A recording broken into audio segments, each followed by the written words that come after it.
I'm now reading a story by Haruki Murakami.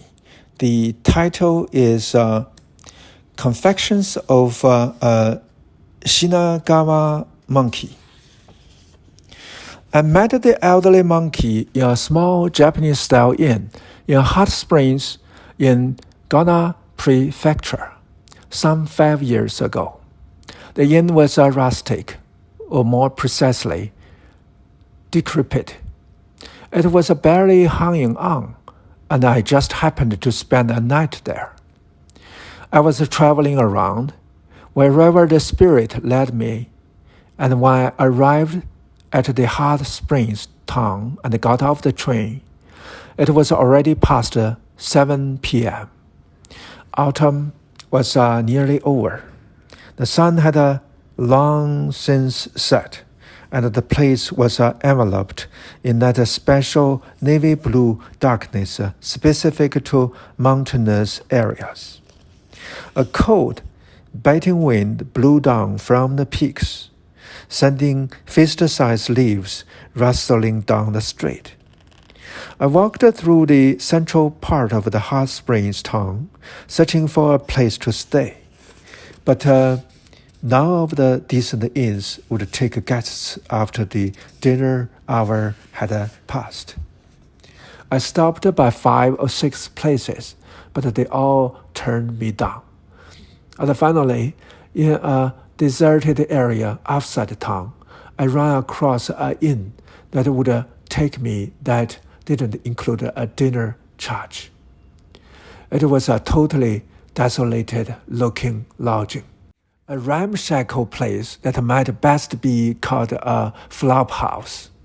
The inn had seen many years go by, but it lacked all the charm you might expect from a quaint lodging of its age. Mismatched fittings here and there were ever so slightly slanted, as if slapdash repairs had been made. I doubted that it would make it through the next earthquake, and I could only hope that no trembler would hit the day or the next. They didn't serve dinner, but breakfast was included, and the fee for one night was incredibly cheap. Inside the entrance was a simple reception desk, behind which sat a completely hairless old man, devoid even of eyebrows, who took my payment for one night in advance. The lack of eyebrows made the old man's largish eyes seem to glister bizarrely, glaringly. There was a large brown cat, equally ancient, sacked out on a floor cushion beside him. Something must have been wrong with its nose, for it snored louder than any cat I have ever heard. Occasionally, the rhythm of its snores fitfully missed a beat. Everything in this inn seemed to be old, ancient, and falling apart. The room I was shown to was small, like the little storage area where they kept futon bedding. The light on the ceiling was dim, and the flooring under the tatami creaked ominously with each step. But it was too late to be particular. I told myself I should be happy enough to have a roof over my head and a futon to sleep on. I put my large shoulder bag, my only luggage, down on the floor and set off for town. This wasn't exactly the type of room I wanted to lounge around in. I went into a nearby soba noodle shop and had a simple dinner. There weren't any other restaurants open, so it was that place or nothing. I had a beer, some bar snacks, and some hot soba. The soba was mediocre, the soup lukewarm, but again, I wasn't about to complain. It certainly beat going to bed on an empty stomach. After I left the soba shop, I thought I would buy some snacks and a small bottle of whiskey, but I couldn't find a convenient store. It was after 8, and the only place open were the little shooting gallery stalls typically found in hot spring towns. So I hoofed it back to the inn, changed into a yukata, and went downstairs to take a bath. Compared to the shabby building and the facilities, the hot springs bath at the inn was surprisingly wonderful. The steaming bath water was a thick green color, not watered down. The sulfur odor more pungent than anything I had ever experienced, and I soaked there, warming myself to the bone. There were no other bathers. I had no idea if there were even any people staying at the place besides me. And I was able to enjoy a long, leisurely soak. After a while, I felt a little lightheaded and got up to cool off. Then got back into the tub. Maybe this shoddy-looking little inn was a good choice after all, I figured. It was certainly more peaceful than bathing with some noisy tour group like in the larger inns.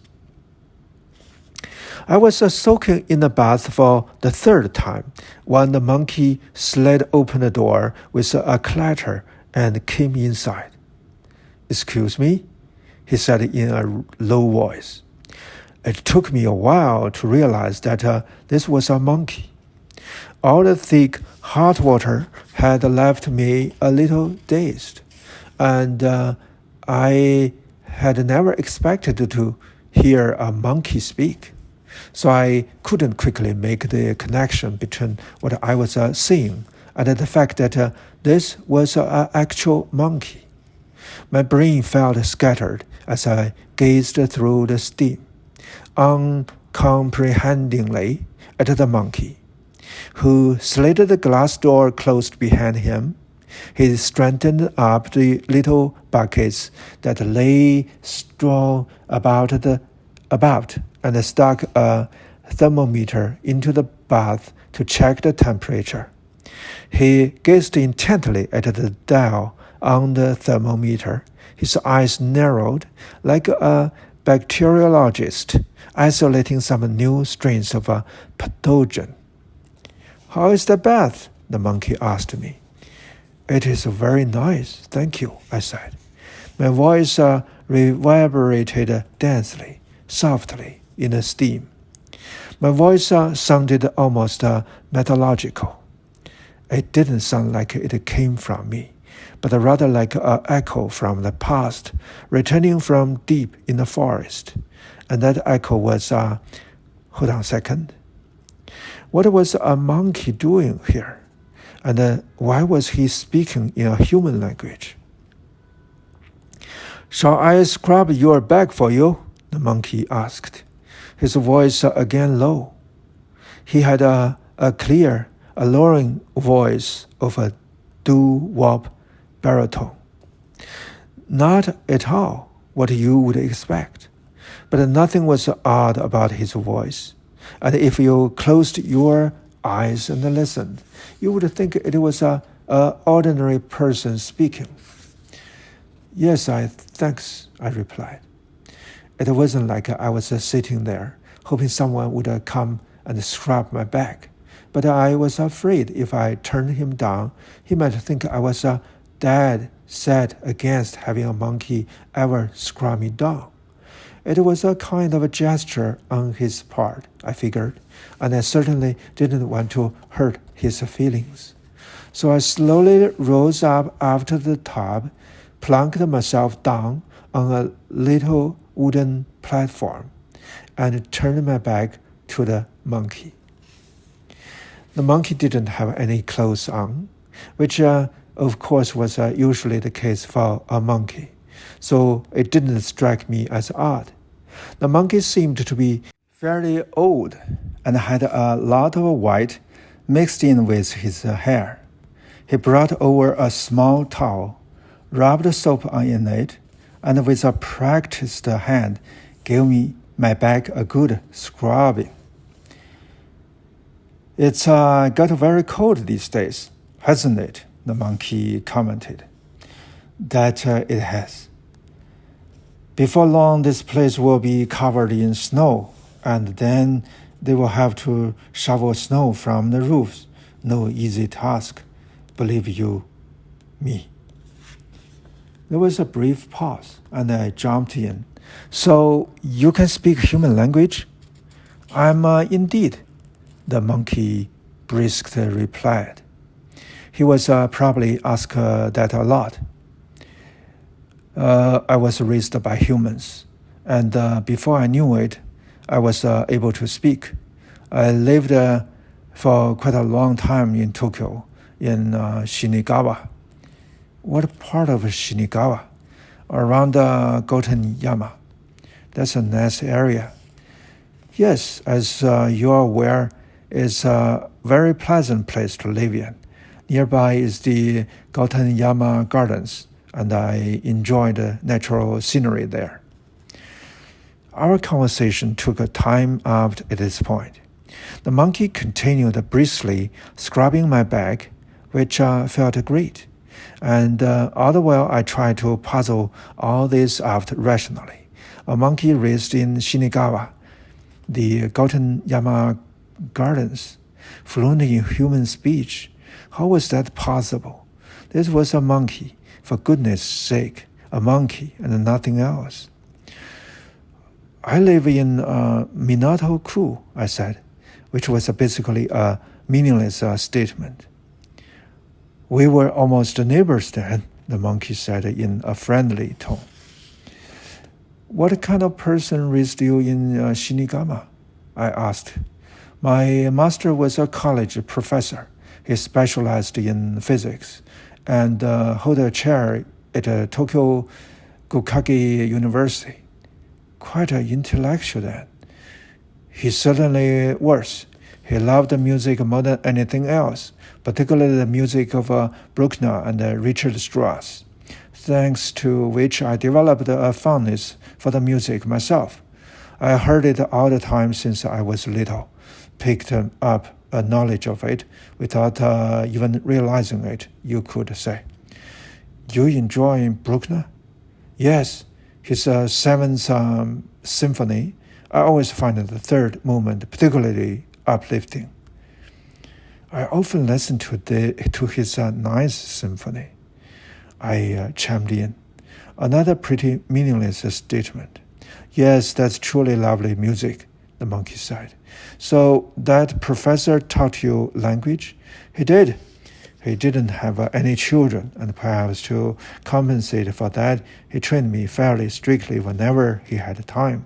He was a very patient, a person who valued order and regularity above all.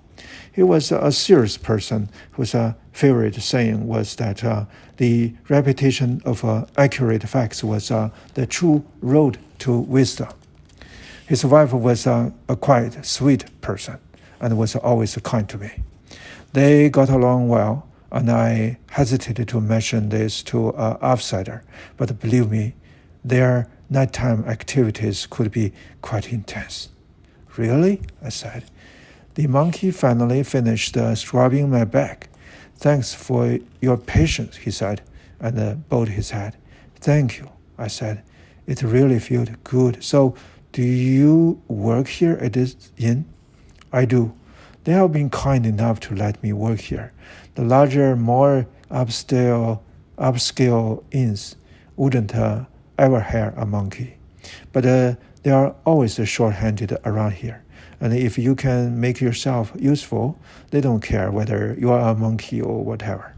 Being a monkey, the pay is minimal, and they only let me work while I mostly stay after sight. Straightening up the bath, cleaning, things of this sort, since most guests would be shocked if a monkey served them tea and so on. Working in the kitchens out too, since you had run into issues with the food sanitation law. Have you worked here a long time? I asked. It's been about 3 years. But you must have gone through all sorts of things before you settled down here. The monkey gave a brisk nod. Very true. I hesitated, but then asked him, if you don't mind, could you tell me more about your background? The monkey considered this and then said, yes, that would be fine. It might not be as interesting as you expect, but I'm off work at 10 and I could stop by your room after. Wouldn't that be convenient? Certainly, I replied. I'll be grateful if you could bring some beer then. Understood. Some cold beer it is. Would Sapporo be all right? That'll be fine. So you drink beer? A little bit, yes. Then please bring 2 large bottles. Certainly. If I understand correctly, you are staying in the Arizo suite on the 2nd floor. That's right, I said. It's a little strange, though, don't you think? The monkey said. A inn in the mountains with a room named Arizo, rugged shore. He chuckled. I had never in my life seen a monkey laugh before, but I guess monkeys do laugh, and even cry at times. I shouldn't have been surprised since he talked too. By the way, do you have a name? I asked. No, no name, per se, but everyone called me the Shinagawa monkey. The monkey slid open the glass door to the bath, turned and gave a polite bow, then slowly slid the door shut. Let me stop here and read the rest next time.